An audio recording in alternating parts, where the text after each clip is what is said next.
cyangwa badukora igikorwa c'Imana kabisa. Abana b'igihugu tubakure mwibarabara twumve ko arabana bo mu miryango, twumve ko turi mu muryango umwe. Abo bana bariko barasanzara arabi igihugu nabi wacu. Uza turavuga leta, uwo mugabo yitwa leta nta muzohurira ngo muhane bwake. Sinzi ko ara uwo babarahura n'umugabo yitwa leta. Yega nivyo turavyihendera ko mu guteza imbere igihugu ngo ari urugabo gwitwa leta. Jewe muzo mutora ubwa mbere ngo amumpere mwiriwe ndamutumye urazoca umumpera bwake ni mwahura.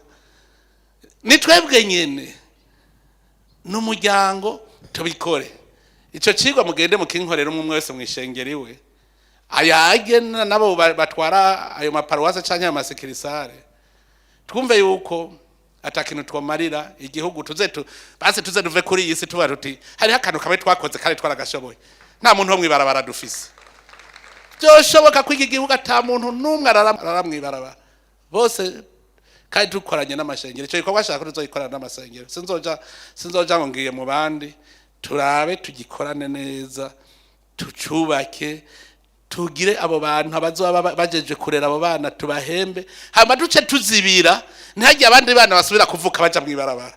Abo tuba sohore tubarere twebwe nyene nko mu muryango w'u Burundi, tubarere tubasohore bashike mu bigero bikorera ivyabo nabo barondera ubuzima, hanyuma twazibiye ntibibandanye biba gutyo. Dukoze igikorwa c'Imana. Ico nagishaka yuko tugikora kugira ngo tuvuge tuti umutima w'ubuntu uratanguye kuza. Wa mutima nabwira tuwureme na ibindi nitwashobora kwitunga ntibizotunana gutunga igihugu, kandi igihugu kizogenda neza, kizogenda neza. Aho ndazi ko muce mutagwa kubona n'ibindi muba mwarakoze vy'ubuntu muca mugwa mwiyumvira rero. Ari ugira atagiciyumvira rero boti ko we manitse urutoki. Yego rero boti mumpere mikoro twumvirize.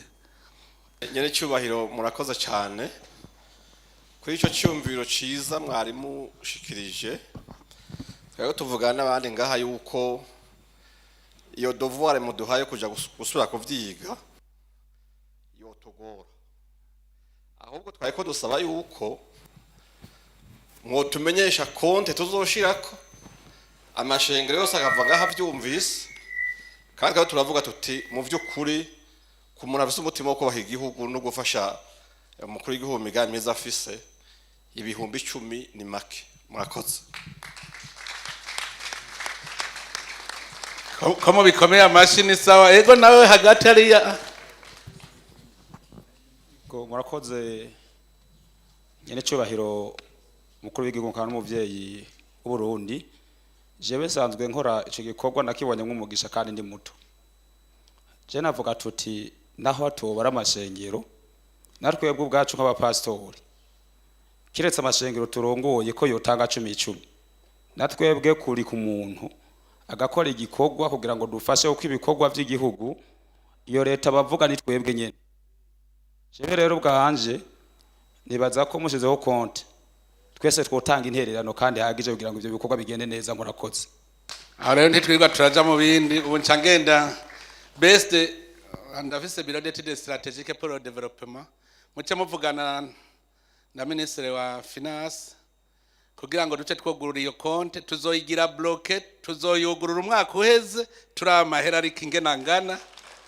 Duca tuvuga tuti etude nzoba narazihejeje kuzikora vyose n'ikibanza kizokubakwamwo tuze duce natwe tuvuge ko tudemaye dutanguye gukora nk'umuryango.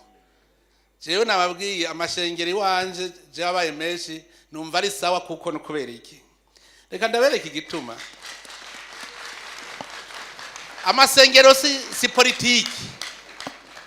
Amasengero sa converge kuri kimwe ku Mana.